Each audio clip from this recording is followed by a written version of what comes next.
Continuing on page 214, let's position these other layers. I'm going to zoom out, Control 0, start with the green nose stitches layer. I'll zoom in a little bit, get a good look at the nose stitches in the face.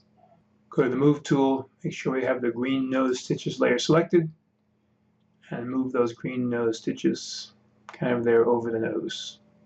Don't worry about the skin that's showing through. We will be painting anything showing through a creepy green color a little bit later.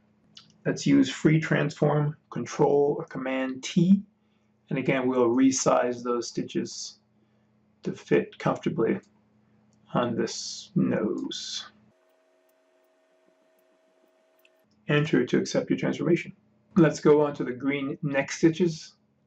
Turn that layer on, select it, and we'll move it down on top of the neck using my space bar and Move tool to get a better view of his neck.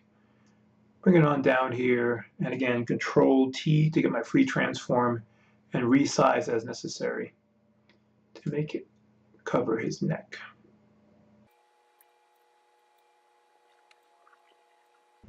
Enter to accept the transformation. On we go to the green ear staples.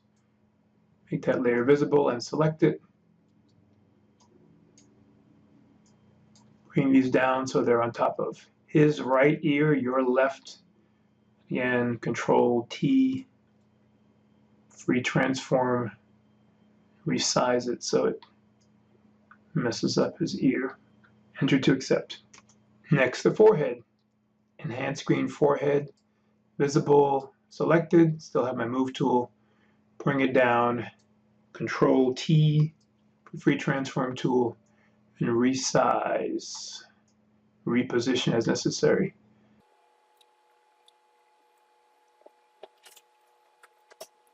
Don't worry about the look of the edges there. We're going to have some hair to cover anything that looks a little weird over here. Meanwhile, let's do the bolts. Put them on. Control T to free transform. Put them down here around the neck. And again, resize to make it look real scary. If you find that the smart guides are in the way of precise positioning, you have a couple of choices. You can use the arrow keys. You can use the arrow keys to nudge your position of your objects just a little bit. You can also go to View and uncheck Snap. And now you don't have to worry about snapping to the guides. Sometimes the guides are helpful, but sometimes they're kind of in the way. So here I can not worry about my guides and resize exactly as I need. Enter to accept, and I'll put my snap on. I leave that snap. I like that snap. Finally, let's get some hair on this guy. Monster hair. And the same plan. I'm going to click and drag, Control T, free transform, and resize it. I can get it to fit nicely on top of his gruesome head.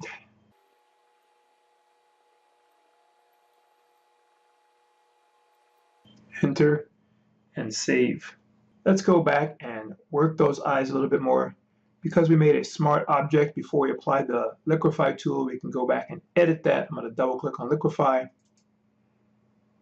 put the liquefy box, zoom in to get a good look at the eyes. And now I can clean up those edges a little bit more. We'll start with the eyes as described in the book. I'm going to use my pucker tool to make things move in a little bit. Rather than using the default brush, I'll make my brush a little bit smaller using my handy brush shortcuts to make them smaller. Come here and I'll pucker a little bit to make that edge of the eye a little smaller, a little creepier. Yeah. Ooh. Similarly, I'll use the bloat tool to make those eyebrows really pop out. Again, this brush will be I'll make it a little bit bigger to bloat that eyebrow out a little bit more. Whoa, that is creepy. Feel free to experiment with the liquefy tool a little bit more. And remember, you can always go back in, since it's a smart object, you can always go back in and modify your changes later. Right now, I'm going to hit OK and save my file.